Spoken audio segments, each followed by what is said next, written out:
I'm just glad he's paying me because Mike is just an... Rolling. What? Hey, ladies and gentlemen, boys and girls, kids of all ages, it's time for your weekly Fix the Funny. Can I get another one of these? I'm going to need this. I'm about to do this shit. So I'm okay, I swallowed it. So grab a cocktail, take those pants off, and treat yourself to the sexy bald man that makes you tingle in your special place. Woo! I'm drunk! Got my mind on my money, my money on my mind, bitch! I'm house announcer Chet Jackson, and it's time for the Me, Myself, and I show with Mike Betancourt! Are we done? Yes. Me, myself, and I. It's me, myself, and I.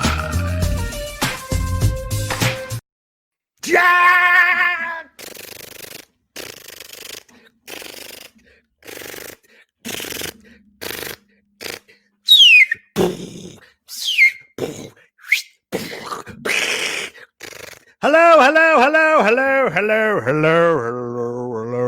Hello, and welcome to another exciting episode of Me, Myself, and I. I am your host, Mike Betancourt, episode 131, not 131, but 131. And excuse me, I have a lot of coffee at 8 o'clock at night. Why? Because I need to be alert for you, each and every one of you. How's everybody doing? Oh, someone already left a comment already. Someone left a comment. Mr. Nick Bradley. Folks, I've known Nick Bradley since elementary. He always used to come to my shows. He's a United States Marine, and he always supported my career, always come out, and he always said, "What's up?"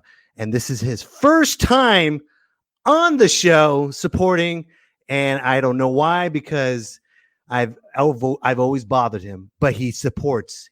I'm like that little train that goes like, "Come on, keep going," but he supports. So thank you, Nick. What's up, Buttercup? How you doing? And did someone just hack into my Facebook account, because there's another Mike Betancourt saying, "Hell yeah." Hello, Mr. Mike Betancourt. Good to meet you finally for the very first time. Great name, great first name, and great last name. You have a great last name because it's Betancourt, not Bettencourt. Because why? We don't stutter our T's. Booyah, huh? 131. Anyways, all right. That is a lot of coffee I have right now, but I'm excited. I love this place. I love podcasting. I wasn't here last week because Funny Bunny took over, and we're going to talk about that because I watched last week's episode, and Dustin Wood was terrified. My correspondent, Dustin Wood, was terrified and excited, and he's still dealing with the trauma with Funny Bunny. So we're going to coach him. We're going to talk to him. If you don't know what I'm talking about, well, guess what? You should go to YouTube, Mike B Comedy, and check out the Funny Bunny episode. So don't forget. Oh, I should have put that on the banner. Why didn't I? Oh, well. This world is upside down anyways. Who's president? Huh? Do you know who's president? No one knows. When do you think we're going to find out who the president is? When? I say next week. I say next week we will find out after Veterans Day. I'm calling it right now. It's going to be a big fight. It's going to be a huge uproar. And everyone's like, you see all these people having a protest right now, and they're all fighting each other right now. I'm like, dude, just don't. Both sides have been screwing us over. Start the revolution, right? Why protest on one side? Protest both sides. Start the revolution. Let this new society begin, right? Because things are happening very rapidly. That's a good food for thought, huh? You like that? Mike's telling us to start the revolution? No, I am not suggesting that. I just have a lot of coffee because I'm a hubby. Anyways, I'm glad everyone did vote, and I'm glad there is a mess because it's very important to vote, even though your vote doesn't matter because look what's going on. Anyways, but speaking of the new society, you guys want to see something really cool? I'm going to show you something right now. And if you're listening on the podcast, I found this video that just immediately went viral. And it's a 9-year-old kid shifting a 13-speed transmission like a pro. Watch this. Watch this. And watch this. Just look. Look at this kid. 9 years old. And he's not just going around. This dude is driving. Look how he's shifting. No problem. Yeah, he's got that cocky look. Yeah. I'll go by your house. I don't care. Look how fast he's going. I think where's this at? Where is this located, by the way? I don't know, but whoever is a parent is not doing a good job. But at the same time, they are, because they taught their kid how to ride. Look at that. They're teaching their kid how to drive a 13-shift transmission, whatever you call it, or shifting, 13 speed. Oh my God. Look at him go. Hold on, it gets better. Look at that look. It's like, yeah, I got that, bitch. And then, see, that's what society is coming down to. And I'm so glad that happened, because that motivated me. I'm going to let you in on the secret. I don't know how to drive a stick shift. I never got around to it. It's pathetic. It's pathetic. I know how to fix things. I know how to do different impressions. I know how to draw. I know how to, I stay in shape. I run. I do pull-ups and push-ups. But the one thing that bothers me the most is that I don't know how to drive a stick. I'm almost 40. Can you believe that? How pathetic is that? And that kid inspired me to drive a stick shift. Am I going to do it? No, I'm stuck in my old ways. I am stuck in my old ways. And you know what? It's time for another generation. But guess what? We have a very special correspondent delivery right now, because usually I'd be like, hey, this is Dustin Wood. And then I pop up Dustin's thought. But guess what? Dustin has something to present to me. So here he is, ladies and gentlemen. Oh, wait, hold on. Mike Betancourt says it must run. I don't drive sticks. Well, thank you, Mike Betancourt. Now both our names are ruined. Awesome. All right, ladies and gentlemen, my wonderful correspondent, who last week was first time interviewing on my show. He interviewed Funny Bunny. Like I said, if you don't know what I'm talking about, go to YouTube, Mike B Comedy, and watch the Funny Bunny episode. Dustin Wood did such a tremendous job. I'm wondering if he's okay, though. But so, ladies and gentlemen, here's my correspondent, Mr. Dustin Wood. Hello, Dustin. Okay, so where did you get that coffee? You didn't buy it from a little baggie from a guy on the corner, did you? I don't think No, that was I did coffee. I think it's Colombian coffee, man. You ever had Puerto Rican coffee? Holy crap, dude. I don't drink coffee. I'm already crazy enough. Dude, Puerto Rican coffee is on a whole different level, my friend. I'm telling you right now. By the way, you asked where that video takes place, the kid shifting. Yeah. That has to be Boston. I'm guaranteeing you that parent was just sober enough to film their child driving them home from the bar. You see that look? I got it right. Yeah. Yeah, he got this look like, will you grow up, Dad? Like, yeah, come on, no one to cut it off. Seriously. How you doing, man? Yeah, man, thanks for having me back. I'm doing good. I've been it's been almost a week. It's been exactly a week now. I've finally gotten a full night of sleep, which eluded me after meeting our guests last week. By the way, folks, you can check out the Funny Bunny episode on youtube.com/MikeBComedy. There we go. Sorry. Go ahead. I'm sorry. Yeah, please. The more witnesses. You did a great job watching that. You did a great job interviewing Funny Bunny. I'm very proud of you. Thank you, because that's a tough first person to interview. Yeah, but you were, that's the great thing about online streaming is you weren't there face to face. Yeah. Oh yeah. Thank God. You had this separation right now. So that's good. That was the weirdest confession I've been to this week.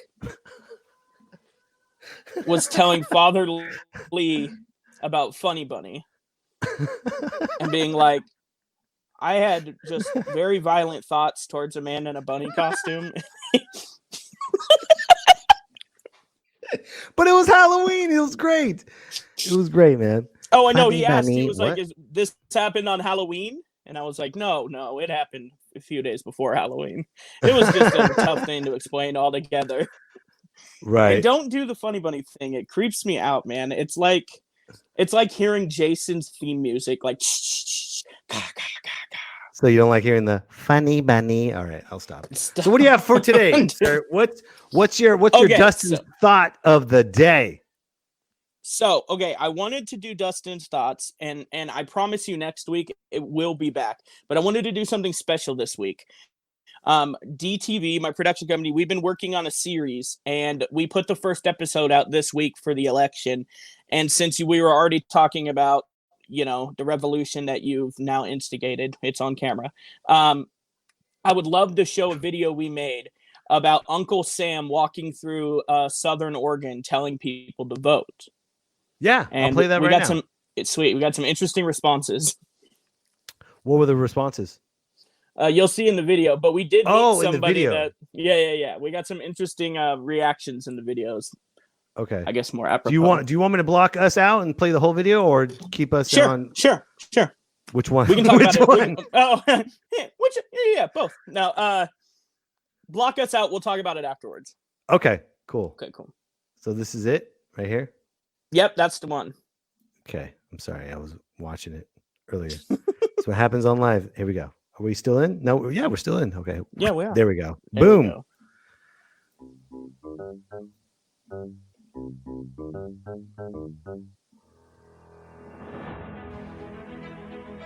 Young man, you're gonna vote? I don't believe you. You gonna vote?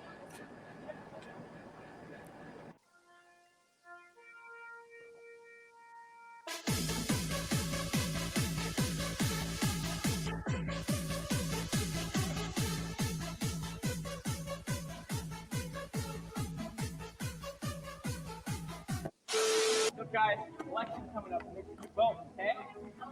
Vote, all right? Also, American Idol's coming up. Vote for that shit too.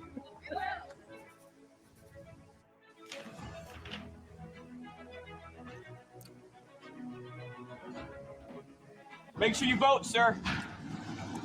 Vote with all your hearts. Red, white, and blue hearts. What's up, ladies? We got an election coming up. Don't forget to vote. There is somebody to vote for, we're good. I hear you. I feel right this sleeping pills. Say vote. Make sure you vote, man, so we got an election coming up. Dude, I'm running for mayor. Of course I'm gonna vote. Really? Yeah. I hug you. This baby, no, but I'd vote for you. Vote for Jill Ham. that's right. So vote for Jill Ham is a vote for America. And a vote for Trump. Sure. Sure. No big deal. I guess. Good promotions too. Dude, I'm voting. I'm running for mayor. Make sure you vote. Yeah, right. Women are allowed to this year. It's a big deal. Oh my god. Oh my god. Oh Lord. Yeah, that I was so worried about, like, her finding this video without knowing it was up, Jill Ham. And so I sent her the link, and she was like, "Oh yeah, I was wondering if this was still gonna come out." And I was like, "Did you watch it?" And she was like, "Yeah, I loved it." And I'm thinking she watched it up till her part and then stopped. Because she's a woman running for office, and my last line in the episode is make sure to vote. Women are allowed to this year. And what was the response from that?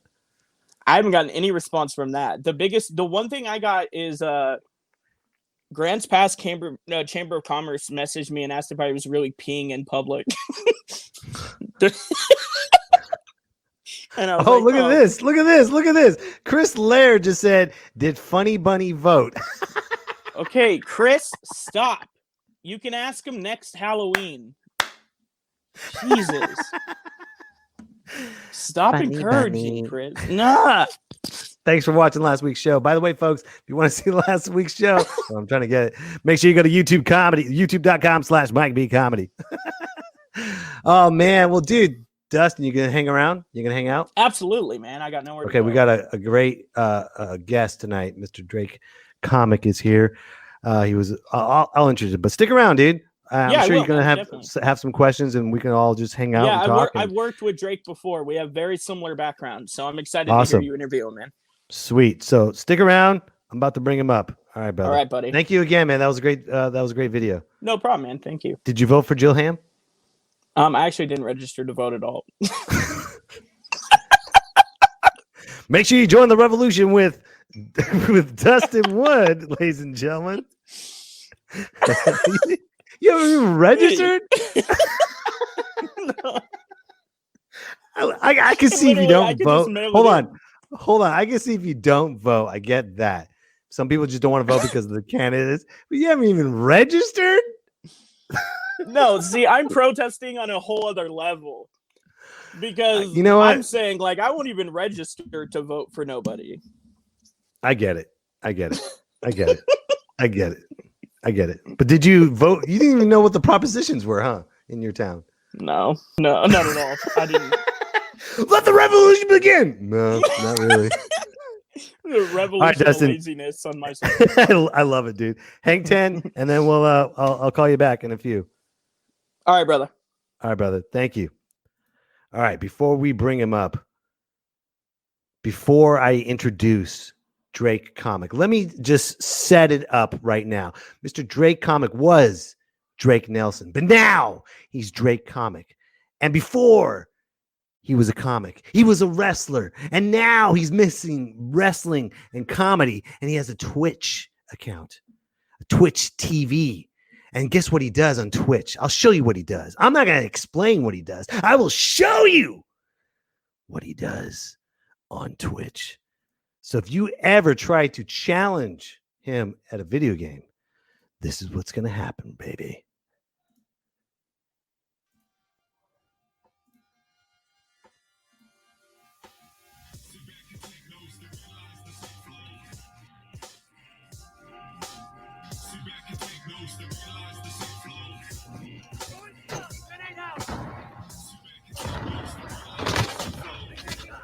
Boom, triple kill, baby.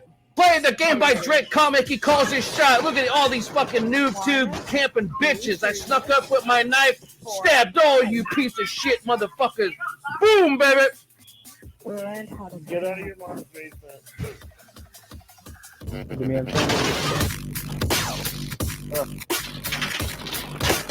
Bro, what?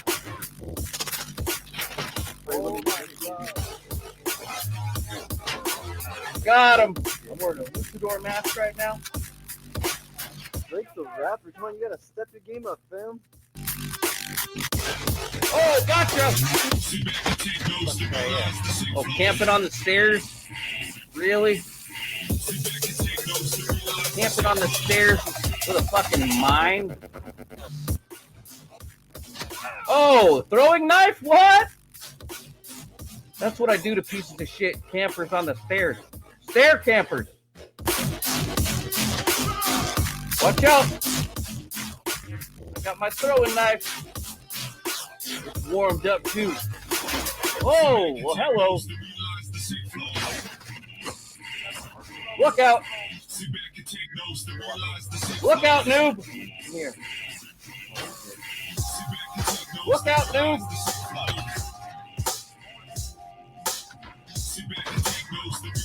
Oh, don't come after me, bro. I'm Crazy Drake Comics, sir. All righty. Are you ready? Are you ready to play video games with him? Because guess what, ladies and gentlemen? In 2015, he was voted the best comedian in Reno. Okay? Number 2, he hosted the Bunny Ranch podcast. What's Bunny Ranch? Ooh. He was a pro wrestler, now comedian. Ladies and gentlemen, put your hands together and give him a me, myself, and I welcome to Drake Comic. Oh, there it is. Wow. Boom, baby. I said Woo! boom. Have you ever had anyone just get so pissed off at you right now playing video games? Oh yeah, every day, man. That's the funnest thing, bro. Is you shoot them, you beat them up in the video game, and then there's that window of like 30 seconds after the game where I talk a bunch of shit, and it's the funniest thing ever, man. And they age shame me a lot. I wasn't prepared for age shaming. They'll be like, "Oh, you're an old man." I'm like, "I'm playing on a fucking $5,000 PC, buddy. You're playing on an iPhone." Like, I talk shit. It's the funnest thing, man. Nice. I finally get to be a bad guy wrestler. You know what I mean? Did you always wanted to be a heel, a bad guy? Oh yeah. And the thing with being a heel, you know this, Mike. Like, it's way more fun than being the good guy. You know what I mean? So I'm living the dream right now, man. That's awesome. Hold on, you got someone. Well, you had coffee. I got to have my own coffee right now. There you go. And Nick Bradley says, "Wait, are we getting in some Warzone right now?" Man, I would next time I'm on Twitch. I'm telling you, Nick, we're gonna play you, me, and Drake Comic as he's puffing away on a big old bong during the Me, Myself, and I podcast. Yeah. There it is. Oh, damn. One more time, Drake. Do one more. Do one more? Yeah, let's go. I don't have coffee. This is how I gotta get. Keep going, buddy. I'll tell you when to stop. I'll tell you when to stop. By the way, folks, while he's taking a tow, you can check out Funny Bunny's episode on youtube.com/MikeBComedy. You know what it is? I can't get it around my mouth in this mask. Right. And I gotta suck really hard, and it's difficult. Nick Bradley just said, "What's your Activision?" It's I don't know. It's Drake Comic something. Good way to promote yourself, dude. I have this podcast set up for you to help promote you. It's one of them things. I can't play with every follower. I won't have any viewers. Check this out. By the way, you can check out Drake Comic on twitch.tv/Drake Comic, ladies and gentlemen. Go to my Twitch, say what's up in the chat when I'm playing, and then I'll work out what the Activision shit is. There's all kinds of what's your Activision, what's your gamer tag? I don't know. Just go search Drake Comic. Gotcha. Chris Laird just said green weed and a green screen. That's right. This is the height of all the dog shit I got spread around my studio here. And where are you at right now? I'm up in Crescent City, California. How's that going? Dude, you are stoned, bro. I can see in your eyes from here, bro. You are lit.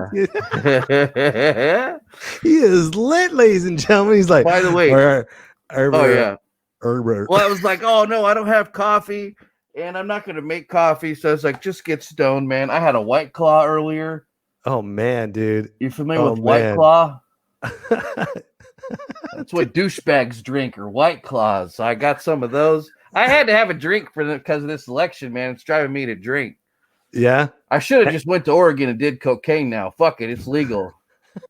Can you imagine that, Mike? We're living in a world you can go to Oregon, bro, and do heroin and not get in trouble. Yeah, dude. David Groff says Drake beat me in 101 versus Pokemon Go. I'll never beat this game. Tell us about that, Drake. Whoa. What happened there? I have no idea. I'm giving you softball questions. That's a game where you got to walk around outside, and everybody knows I'm fat as fuck. I'm not walking around outside with my cell phone. I think that was a gay sex joke, is what he was trying to do. I think he was saying that I jerked him off, which I might have done. Oh Lord. Oh Lord, this is already. Dude, do you have no this shame? Show brought to you by drugs. Caffeine and cannabis, baby. Look at my shirt, Mike. Look at this. You love weed, California. That's awesome. Speaking of weed, Mr. Dustin Wood is from there. Put weed comedy scene on the map. Dustin Wood's right there in the back, right there, hubby. The weed comedy scene. That's gotta be a fun town to do. Are you kidding me? It is off the hook. I mean, that's where I met Dustin. You met him in Weed, California? Yeah. No shit.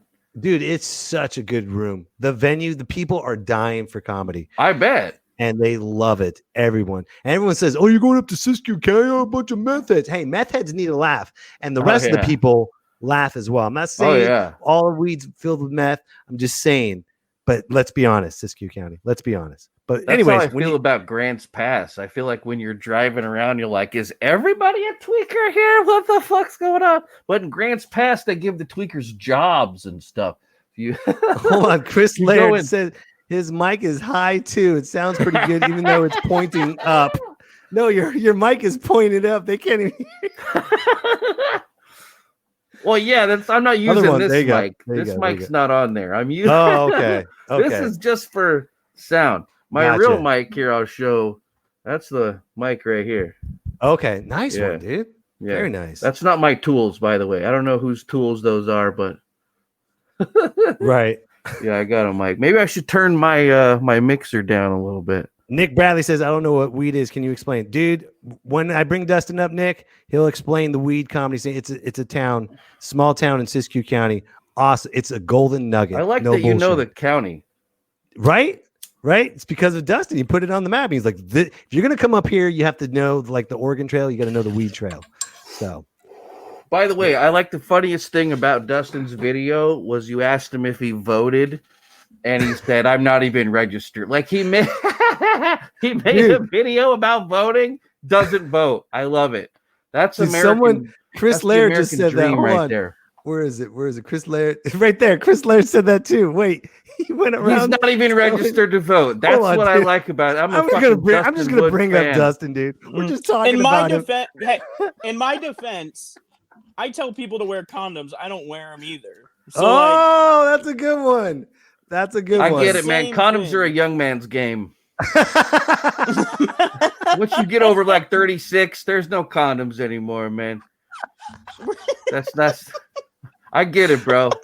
Oh, dude, that's so great. Yeah, I'll make up excuse. I'll be like, I'm allergic. You know, I gotta. I'm not wearing no condoms. Dude, Chris Laird is on fire. He says no, it's a green, not gold. Not gold. Damn. Well, you know what's funny about Chris Laird? See, here's what I'm rocking right there. You know what's funny about Chris Laird? Check this out, guys. Since you guys were wrestlers, Chris Laird used to do backyard wrestling, and he used to. What was your name, Chris? What was your wrestling persona? I bet it was the pancake maker. The pancake maker? The pancake flipper. What was your name, Chris? The ladies shoe salesman, Chris Laird. I bet it was the toenail cripper, Chris Laird. Chris Laird. I don't think Drake needs us. Like, hold on. I bet it was the reverse Mohawk barber, Chris Laird. I bet it was the atomic dropper, Chris Laird. I bet it was the coal miner, Chris Laird, from Elko, Nevada. No, you ready? Chris, this is Chris Laird's Chris Weedman. Chris Weedman. I think you should drop that name. Let me name you. Yeah, he gave you like 40 options right there. 30 seconds. Oh, David Groff just said Drake is higher than a draft pick. Oh my God. You know it. Boom. That's a nice one. That is a wonderful one. I wonder how long it takes a giraffe to throw up. You ever think about that shit? It's got to go like long Does way it go up. Just go all the way up? Coming all the way That back giraffe down. puking. What the hell is he doing?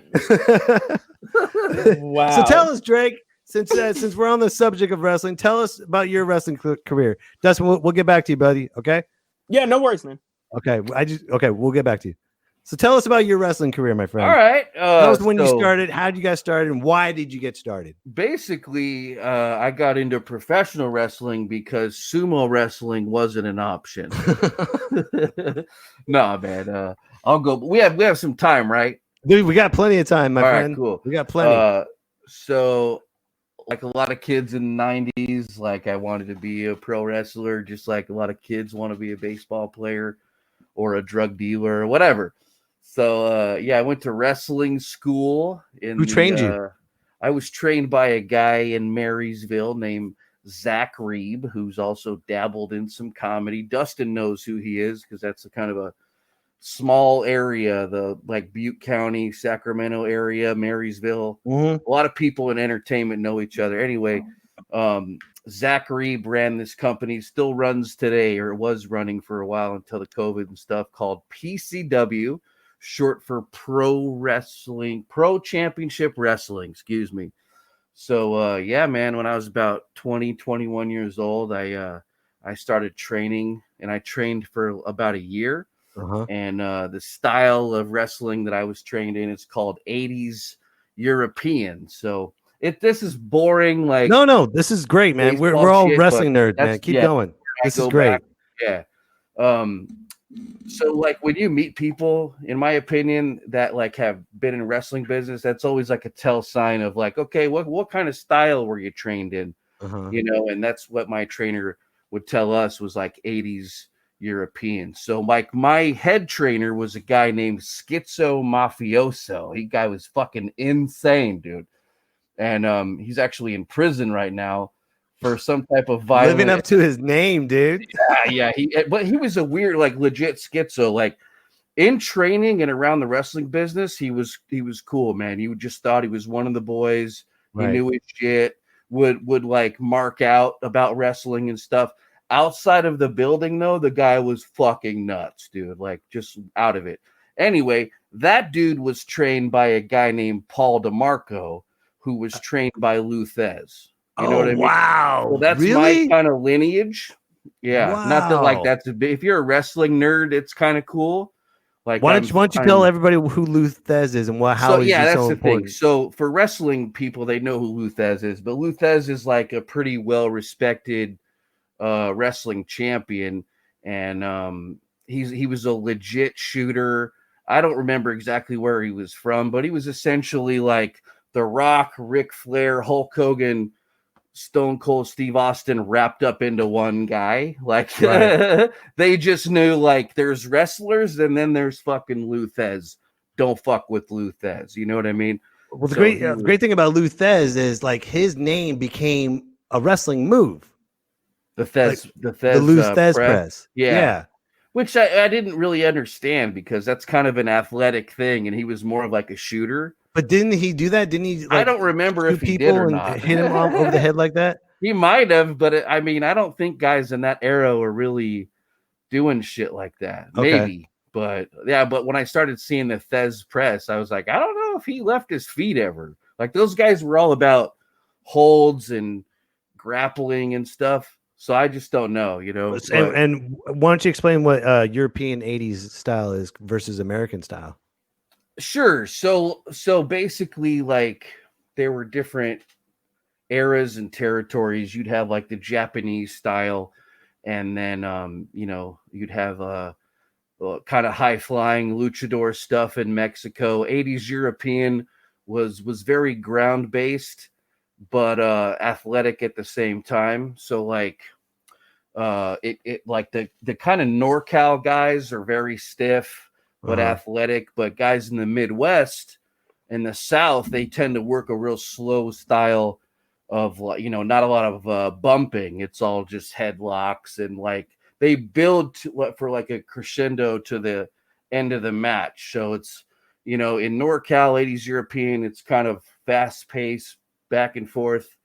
Southern styles looking real slow, headlocks, like, you know, fucking selling to the crowd more. And yeah, that's probably a stoned way of explaining that. Gotcha, man. Yeah. So, and how long were you a wrestler for? So I did that for like, I trained for a year, and then I wrestled every once in a while for like a couple years. So, and then I worked a battle royal in Los Angeles, like on the outskirts of Los Angeles. Nice. For a guy named Danny Ramirez, who was a referee in Extreme Pro Wrestling. You remember XPW back in the day?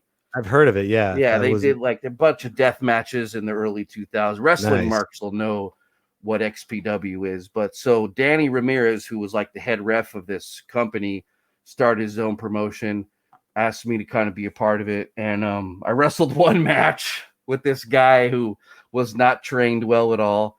And we started wrestling around, and I could tell he wasn't trained, but he talked a good game backstage. Anyway, I'm putting myself in holds and shit. You know what I mean? It was terrible. Anyway, he makes a mistake and destroys my ankle. You know what I mean? How do you do that? What do you do? Well, I was in a headlock and I was going to shoot him off. He was going to come to the rope, come back at me, and hit me with a big shoulder tackle, right? It's like the easiest spot. You see it in every wrestling match. Right. So I call that spot, and he, instead of working with me and hitting me with his shoulder, he like ran me over. You know what I mean? So he stepped on my ankle when he did that. Full speed. And then I went to take the bump, and my ankle just exploded.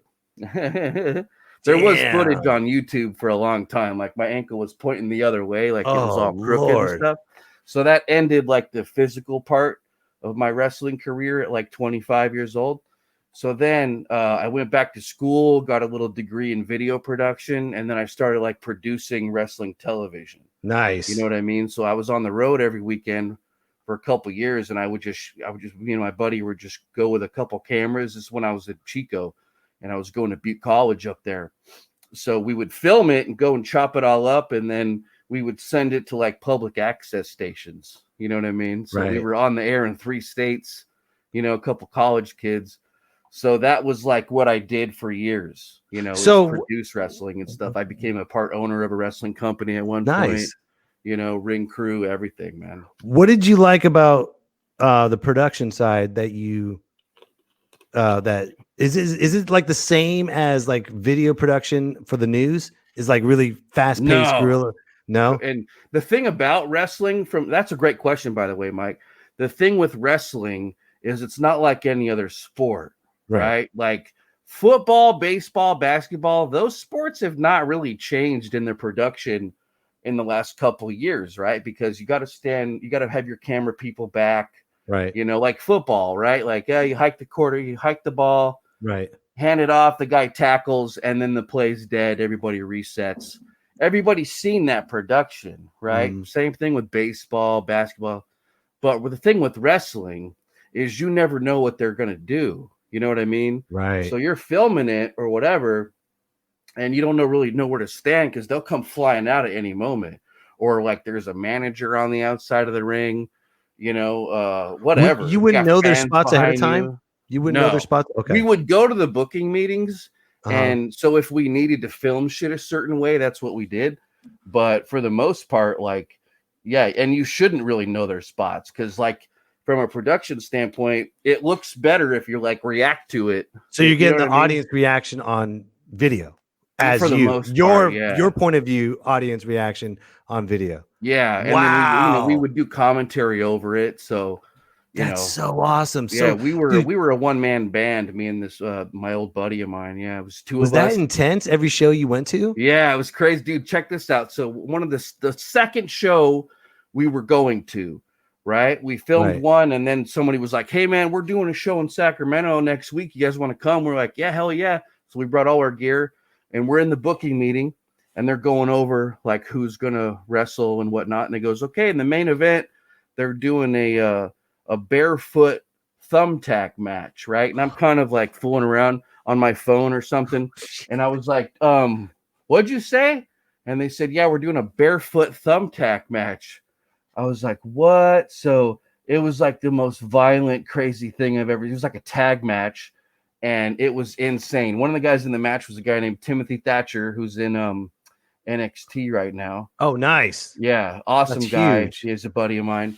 But yeah, that match was insane. Barefoot thumbtack match. You know what I mean? So wow. Yeah, that was our second show. You know what I mean? So it was cool, man. That's what I liked about wrestling is especially California indie wrestling is like some guys were a good guy in one city and then they go up to a different city. Now they're a bad guy. So it's like different territories like back in the day. Yeah, it was really cool, man. That's great. Really cool. So way more camaraderie in wrestling than in comedy. I know, man. Comedy's completely ass backwards. Oh man. Yeah, man. We love like there's a small group like with Dustin and you and other comics that I have on here. It's a very nitpicky. I think it's because we're not beating each other up on a daily basis. So there's more of a camaraderie with that than, oh, his joke was not funny. My joke was funnier. And we're not going to beat each other's ass. Like if you freaking go against Stone Cold Steve Austin and he steals your move, you're like, well, he stole my move, but he's a badass dude. So for the most part. So I tell you what, that's helped me though, bro. If I ever had like a confrontation with a comedian, I'm usually like 99% sure I could fuck this dude up. You know what I mean? So there's a lot of confidence there. I've always been like, hey man, can I talk to you for a second? You know, and I pull him aside and I'll be like, I'm gonna fuck you up, bro. You know what I mean? So like comedians can't fight. I love it. Every once in a while you run into a bad motherfucker though, and I'm like, okay, that dude's got cauliflower ears or something. That's I know funny. not to mess with that dude. That's funny. You're like, it's like you're doing like a promo. Can I talk to you for a second? Yeah, like, come over here for a minute, brother. So I noticed you've been telling a lot of fart jokes, man. I'm the fucking fart. I say the word the. All right, I say the. You say the, I say the. If it happens again, we got a problem, brother. So so why'd you leave video production then? It sounds like intense and sounds like it's like a nonstop roller coaster ride. What made you leave that to go to stand up? You know, at first it was a thing that pissed me off. And then I was like, I'm done with wrestling. I always wanted to give comedy a shot. And then it just kind of went that way. And I'll tell you what happened is I got ribbed real bad. Why'd you tell people what that means? 31 years old. So for those of you that don't know what rib is, it's like a practical joke, you know. So a bunch of I was living at our wrestling gym. Everybody else had a house, and I had all my video production gear at this wrestling gym. Anyway, one of my buddies, like grabbed all my fucking shit and he put it on top of the bathroom, and I couldn't get it because I'm fat and I can't climb or whatever. And I got all mad and I was like, I'm not gonna be a wrestler anymore. And I wanted to try comedy. But you know, Mike, dude, like I knew right away, like, oh, that's fun, man. Right. You know, I think anybody who tries comedy, you'll know in the first like 3 or 4 shows if it's for you or not. Oh yeah. So my first show, I won a competition at 3rd Street Bar in Reno. You know, so, and it's not because I was the best. I just had people come out and they clap or whatever. But I was like, I like that shit. So, right. You know, within a year, I was managing a comedy club, like getting paid. So, I mean, comedy pays more. But that's all the stuff that you learned from wrestling, right? Pretty much, yeah. Yeah, I'm sure. And you know what it was, bro? It was the work ethic. Mm-hmm. It was showing up early. Yeah. You know, I would meet comedians. Hey, man, I really liked your set. You know, can I ask you some questions? You know what I mean? Like in wrestling, we were taught like go above and beyond, man. Get there early, stay late, ask if anybody needs help and shit. Right. So that's what I did. That's carried over into comedy. You know, it's funny. I've learned with wrestling. You can stop me if this gives it away, but I know like backstage, you show up wearing a suit before you even. That's more of a WWE thing. Oh, really? Okay. Yeah. Okay. I mean, there'll be one dude on the indie scene that will fucking do that. Okay. But that's a WWE thing. Okay. Okay. Like in AEW, they don't really do that shit anymore. I don't even think they do it in Mexico. I mean, most of these guys are big, you know, so it's hard for them to get in fucking suits. Plus, I know, right? Like, they hate it, but you know, when funny. Vince McMahon's like telling you you're going to lose your $1 million contract if you don't do it. Dude, I wear a suit. That's for sure. You better believe it. And even like some guys like Undertaker and Brock Lesnar ain't wearing a fucking suit. That's for sure. I don't know, man. I was backstage at WrestleMania at Levi Stadium, and he was decked out in a 3-piece suiter, man. Yeah. But dude, he's not traveling in a suit. He'll put that shit on backstage. His suit was like that. Oh, like, yeah. Ripped onto his arms. I'm like, dude, is he wearing a suit or is that skin? Yeah. He's so damn big. It's crazy. Yeah, that people aren't built like that, man. No, I he's think not. He ate like a real guy. He probably did. He probably did. Hey, quick thing. Dustin wants to talk to you about his first interaction with you. So take a huge hit first before we go, and then we'll get going. By the way, Chris Laird said, "Has Drake done Hood Slam? Have you done Hood Slam?" I haven't done it as a wrestler, but those are all my boys. Nice, man, dude. Their production value and here, they're amazing. Yeah, and they put out a DVD, bro, about like I think it's called Hood Slam the Phenomenon. That's a good question, Chris. Yeah, I know all those guys for fucking years. Here's Dustin, baby. Oh, what's up? What's Dustin? up, Drake? Real quick So, before I go, hold on. Before I go off on before we let Dustin talk, shut the fuck up, Dustin. I will tell us Hood Slam story real quick. God damn it. Boo! Anyway, Hood Slam put out this DVD years ago about how they started, and we used to have a bunch of wrestling parties at this house in Antioch. Like my buddy, who's a wrestler, was given this house by his stepdad, who was divorcing his mom. And we fucked this house up, bro. We had a wrestling ring in the backyard, which you could see from the space. Like if you did a Google search, you could see a wrestling ring.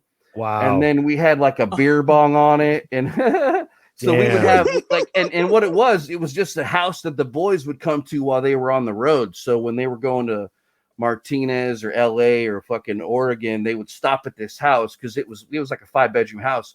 And it was like a free hotel room for cheap wrestlers, right? So we used to film shit and stuff, and that was kind of the catalyst behind Hood Slam. Nice. So, but that's probably a long, stony version of my relationship with the Hood Slam guys. Is I was there for the beginning of that. Go ahead, AJ Dustin. AJ Kirsch is in that, right? Because I met AJ from GCW too. Right. Yeah, and that the whole like the one wrestler house everyone goes to reminds me of like every time I was training in Chico, I'd stay at Dio's, and I would stay. Dio, holy shit! I keep forgetting. So I trained with all those guys. Yeah, that's right. Hold on, guys. Before we move on, I want to let all the people that are listening and watching the podcast. Dustin used to be a professional wrestler as well. So go ahead, Dustin. Now we're both competitive eaters. But go ahead. Yeah, right. And you're the champ. That's right.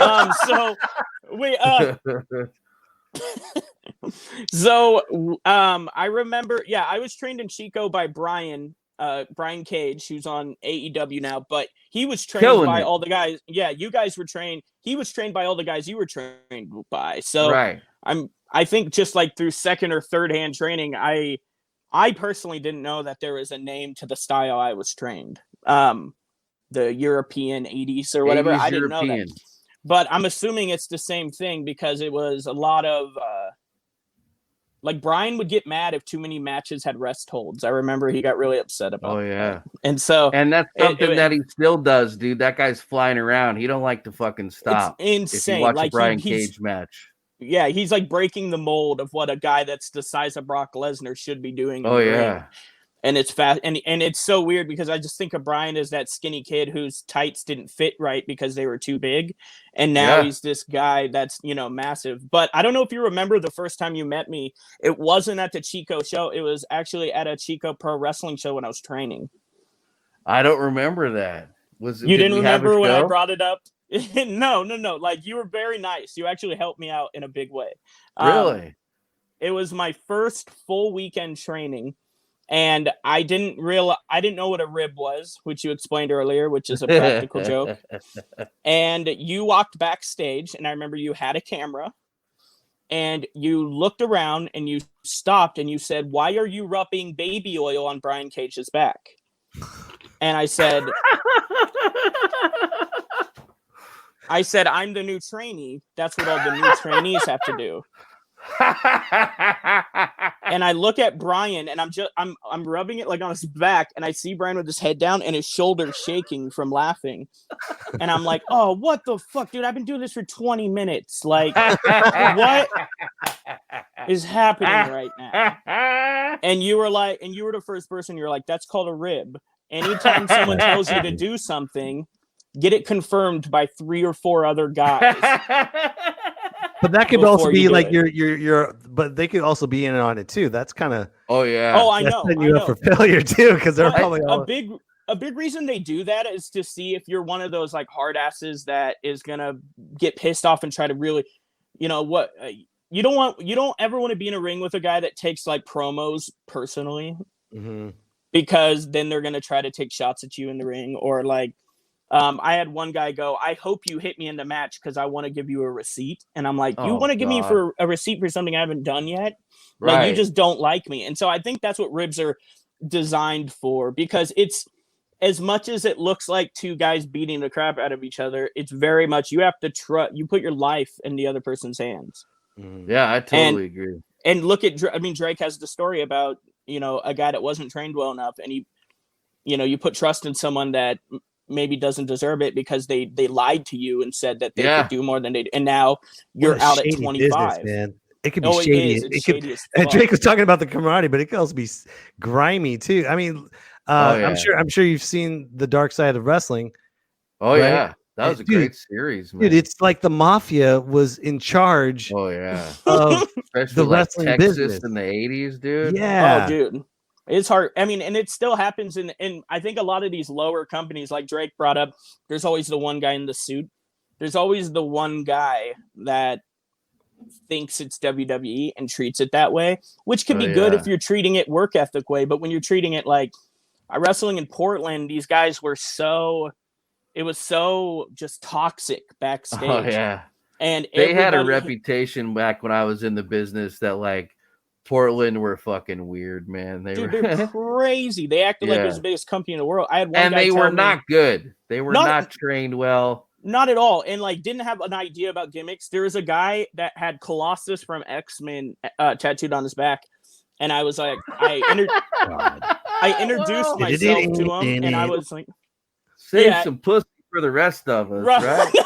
That's hilarious. And I shook his hand, and he did the limp wrestler handshake, and I asked him, "What's your gimmick?" And he's like, "They call me the Metal Man," and I go, "Why don't you call yourself Colossus?" And literally, he stops and he goes, "Man, that would have been good."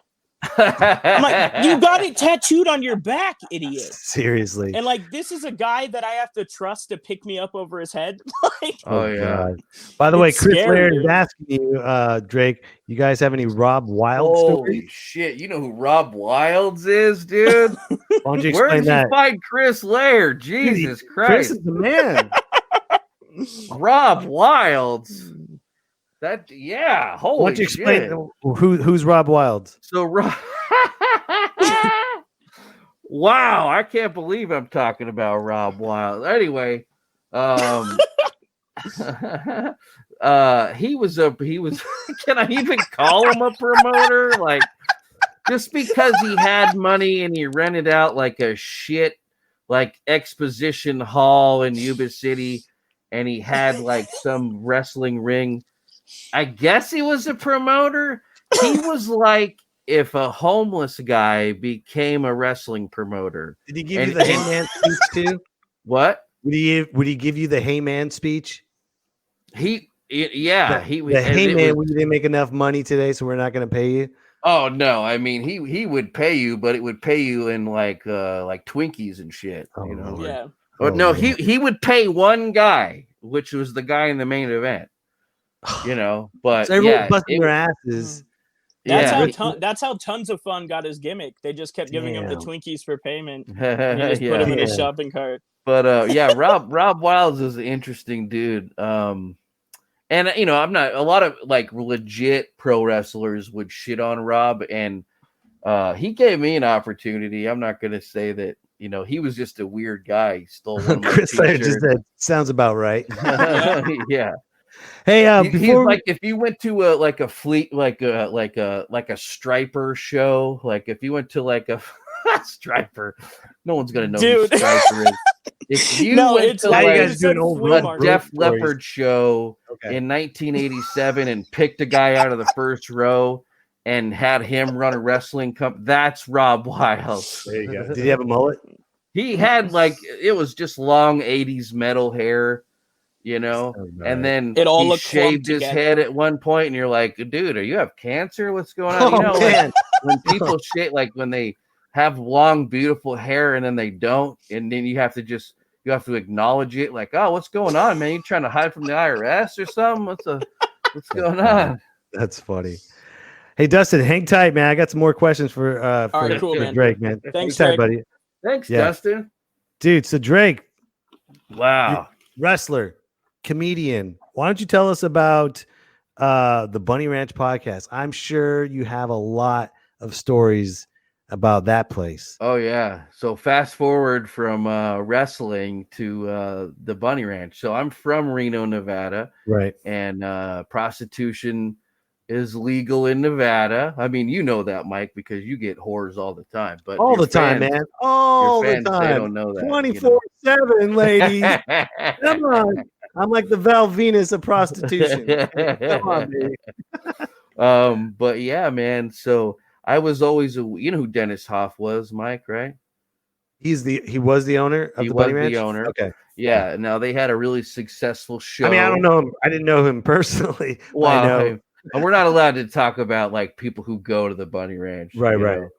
know. I've seen you, but I'm not going to bring that up. You know, that was when I had hair. Yeah, exactly.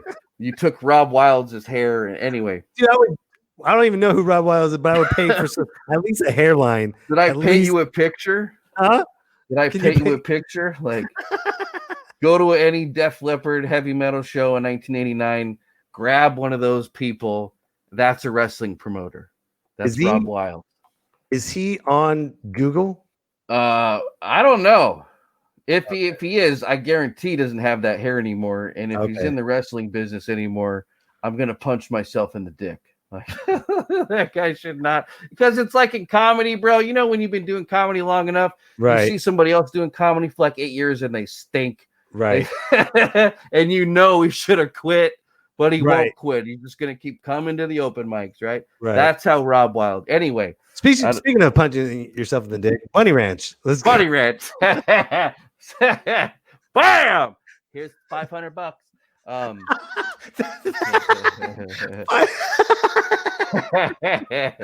wow! That's here's your money. It's a weird business, man. But I really fell in love with it because I don't know if you know this about me, Mike, but I'm a pervert. I like naked women. Who doesn't, right? I don't think that makes you a pervert. I think that just makes you a man. That's true. I think now if you go like, hey, I did that before I got out of the do like a bad Macho Man impression and do that makes you a pervert. That will make you a pervert. The woman's body is, that's God's gift to men. But you going like, oh yeah, that makes you a pervert. I don't think if I close my eyes, I can see Macho Man doing. Oh yeah, and I need a hooker, maybe one or two. I don't know. You got a great Macho Man. Thank you, man. Thank you. But anyway, I worked in a bunch of different fields and found myself working at the Bunny Ranch, man. And I made Dennis Hoff like an audition tape, because I looked at like the production and stuff. Right. And I was like, hey, man, I could make this look a lot better. So I had a friend of mine who was another comedian named Richard Hunter, right? Okay. And got a funny kind of name, Richard Hunter, Anyway, he worked there. But he wasn't very good at video production, I mean, he was all right, but like, I kind of have a background in that stuff. So, I made a video, he gave it to Dennis, and then some time went by and Dennis hired me. Yeah, man, it was a wild job. Like, can you talk about it? Oh yeah. The second day I was there, like I filmed this girl and she used to be a porn star in the 90s. And it was like a profile video, right? Like you go to the website, you click her name, it's got pictures or bio, and then a video. The video is what I did. So I was like, so what do you want to do for your video? And she goes, did anybody tell you what my specialty is? And I say, no. And she goes, anal fisting. I said, what? Like I had been familiar with anal, right? And I had been familiar with fisting, but I didn't know about anal fisting. And she was proud of that. Yeah. Not like it's one of her qualities that she has, but she was like, this is my finishing move. Yeah. This is my putt. This is my closer. Right for it too. Oh man. So like is that open fist or is that you did the hand puppet? Well, and she was real good at it. She brings out this big bottle of lube, right? Oh, and Lord. She gets a rubber glove on and she puts the glove on. I thought I was gonna get an exam for a minute, Right. But, then she just balls up her fist and pow right up, dude. Like, but she was laughing the whole time, like she was like professional. You know what I'm saying? Dude. But that was like my second or third day. Second day on the job. Anal Yeah. fisting. Add that to the resume. Yeah, please. yeah. That was like before lunch too, you know. She goes like this. Anybody want a taco? I'm buying it. But I tell you what, man, I learned a lot about women, man. Like, what'd you learn? I learned how to eat pussy. Okay, like, that's a real thing. I didn't not like physically. And that's a crass way of saying like I'm pretty good in the bedroom now. I'm a pretty good lover now. I like how you Because just went had straight like to the 200. point. I had 200 like sexually empowered women like tell me how they like to have sex. You know what I'm saying? Right. Like it was an amazing education, man. It was just really cool because that's what I attributed to, bro. Is sexually empowered women. You know what I mean? Like So that's funny, man. You went from like wrestling with a bunch of dudes in backstage and knowing that side of the field. Then you did comedy, but then also you worked at the Bunny Ranch. It's kind of like the locker room of wrestling, and you're learning that side of the field. So you're learning the art of wrestling and the promotion side. Then you learn about the women's side of what makes them tick and what makes them move. Dude, so much knowledge, man. You need to write a book. You need to write a book, dude. I know. I thought about doing that and then just interviewing people. You know what I mean? Like, so what's the main thing that the women at the Bunny Ranch told? What's their main thread that they told you besides what you just said? But like don't smack them. I guess like our dads, they used to just smack them. They don't like that, apparently. I guess not. I mean, if they want to get smacked, then don't give them a little bullshit smack. You gotta fucking tattoo them. You can fist them up the ass. That's fine. That's no problem. Consent. It's Never consent. start with that. Gotcha. You got to work your way up the pipe. But and what I walk the pipe. Boom! I see what you did there. Basically, I kind of figured out and was led to kind of believe that every woman and partner, I should say, I shouldn't just say women, but like your partner is like a combination lock. You know what I mean? Right. So when you're first meeting somebody, you're dating, whatever, you're figuring out that combination. And then once you find it, they have orgasms. Nice. That's it. That's 2 years of what I learned. Is you take your vagina like this and you twist it around and then they they explode fucking pussy juice everywhere, man. It gets on your legs, it's everywhere. Oh my God. Once you make a woman explode pussy juice on the walls, she'll do anything you want. I'll remember that. Thank you, sir. Thank you very much. Sounds like you were cutting a promo right there, my friend. Cutting a promo on that pussy. How do you feel like cutting a promo with Dustin Wood right now? Oh man, you guys can talk about. Hold on, I'm getting some. Are we allowed to say pussy juice? Not at all. We're being broadcast on KNYO right now in Fort Bragg, so we'll probably lose this, but it's okay. Pandemic. It's a pandemic. Chris Lair says, sounds about right. Chris Laird bringing up Rob Wild. Before we close this up, I want to also talk about your TikTok videos. But before we get there, let's do the TikTok videos, and then we'll have a promo shoot. First of all, before we do that, why don't you tell us about what the art of the promo shoot is all about? I mean, if you're gonna cut a promo on somebody, like you gotta bury them, and you gotta explain why you're the. It doesn't have to make sense. You just got to explain why you're the best and they're dog shit. Gotcha. So before we get to the promo shoot with Drake Comic and DW Dustin Wood, we're gonna show what you've been doing lately on TikTok. Why don't you explain the Big D? And by the way, for those of you who had I got it. I pulled a Biden thing. You know, Biden will just have like a normal conversation, and then he'll just like mutter for 30 seconds, and then right. He'll come. That's what I just did. Mike Betancourt does my intro for me because he's got a nice, sexy radio voice, and he did my intro. But basically, the Big D is just bullshit. It's it's just a commercial to come to my Twitch page and see more nonsense. So Because- so we're gonna play a couple of Big D videos. Let's play it. Presents the Big D. Give a man a fish, he eats for a day. Then he pukes because eating raw fish is bad. You just inhaled the Big D. Let's play another one. Drake Comic presents the Big D.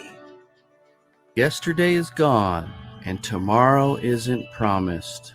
So today you should admit that pumpkin spice is awful. You just consume. I like the little jog. The Big D. Let's see. What's next? Oh, it's not Big D? No, that's just me. Okay, here we go. Around. Comic presents the Big D. In the game of life, you can dribble and pass and dribble and shoot, or pass and dribble and shoot pass and bounce pass and shoot and pass and dunk and shoot and pass and dribble, pass and shoot, but never quit. You've been watching the Big D. Oh man. Oh, one more. Drake Comic presents the Big Ain't nobody D. getting a drone. If you're in a bad mood, try some ice cream. If you're out of ice cream, I love the jog. Try some ketchup and realize that you're an idiot. You've been watching the Big D. The Big D. That's it.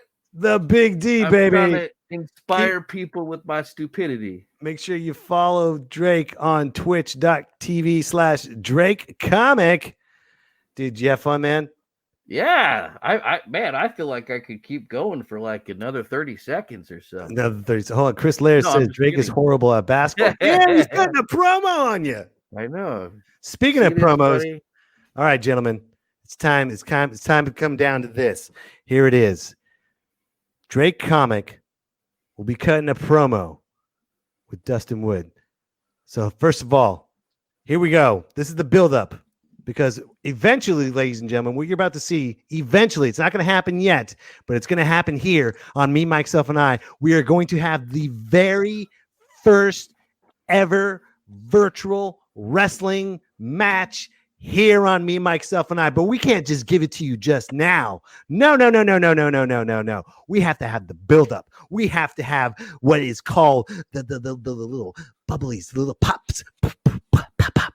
So this is the first time Drake Comic. This is the first time Dustin Wood is meeting each other here on Me, Myself, and I. They talked about their past. They talked about their present. And now they're about to talk about the future. So speaking of the future, let's have Dustin Wood come off and start off with his promo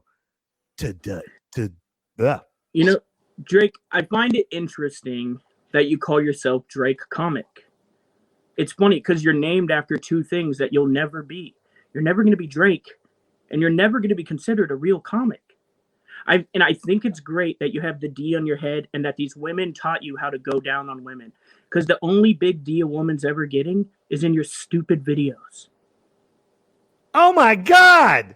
Oh my God! Oh, I can't believe this. Okay, now it's time for Drake's Robot. Dustin Wood, you crackhead Fred Durst looking piece of shit. What the fuck? Did you get a writer for that? You got a writer to insult you said my name is Drake. Of course I'm not the real Drake. I have talent, unlike you and unlike Drake. Dustin Wood, you have the audacity to wear a hat inside of your own bedroom right now and put some fucking posters and little plastic butt plug looking figurines behind your shoulder right now. And you have the audacity to make fun of my name. And I've punched prettier guys like you in the face for breakfast. That's my goddamn promo. There it is. As stoned Where are my drugs? As stoned as he is, ladies and gentlemen, this is the very first promo shoot here on Me, Myself, and I. Eventually, ladies and gentlemen, you're going to see the very first virtual wrestling match. We're not I going to do did it all for the nookie. Come on, the nookie. Come on. Give me that cookie. Oh, that's funny. By the way, ladies and gentlemen, if you like this show, please do me a favor, folks. Please donate to my Venmo at Mike-Betancourt-5. Keep this show going, ladies and gentlemen. I mean, I love this show. I love podcasting. Drake is flexing right now.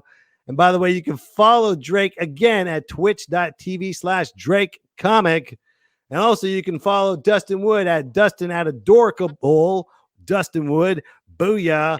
And by the way, if you still want to know what the Funny Bunny video is all about, you can go to youtube.com/MikeBComedy. Drake, man, I had a lot of fun. Oh, so Chris Laird again. The D is on your head. Does that stand for dickhead? Damn. Chris Laird being tough behind the keyboard. Into a triple threat? I think so. It's going to be a battle royale. That's awesome, man. Oh, dude, Drake, again, thank you so much for being on the show. Thanks for having me, Mike. This was an absolute pleasure. And Dustin, who are you again? I'm that guy that gets booked in the spots you're supposed to. Dustin, thanks again, man, for being on the show, brother. Hell yeah. Appreciate it. You guys. Thank you, everyone that's been watching. I know we did about an hour and 20 minutes, so this has been a lot of fun. And by the way, Drake, I always leave it on a prayer because we're going through a pandemic right now. We're going through a lot of crap. And I know we talked about the Bunny Ranch, but you know what? It's all about prayer right now. And the only person to pray with us is a prayer from Sam Elliott. And now, a prayer from Sam Elliott.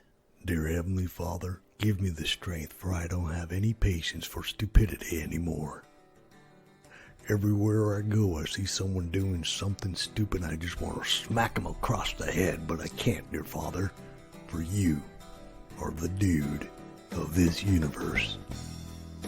Dear Lord, we're in a pandemic, and I'm starting to lose my cool.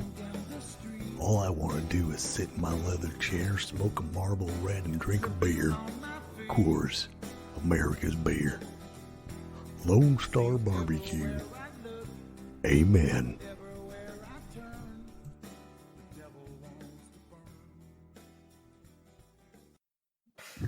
Drake's face like, you're going to do a prayer right now? Oh, yeah. Well, I'm an atheist. I'm like, I don't want a prayer. That happens to me every Thanksgiving. I'll be at somebody's house, right? And I sit down, we're going to do a prayer. And I'm like, don't touch me. I just want the free food. All right, guys, we got to get going. But one more time, Drake, thank you very much. Dustin, thank you very much. And we will see you guys next week. Me, myself, and I. One more time for Drake Comic, ladies and gentlemen. It's me, big round of myself, applause and for him. I. Again, you can find him on twitch.tv/Drake Comics. One more time for Dustin Wood. You can follow him at Adorable. It's me, myself, sorry, the copy's wearing out. And also make sure you Venmo at Mike-Betancourt-5. If you're still curious about the Funny Bunny episode, go to youtube.com/MikeBComedy.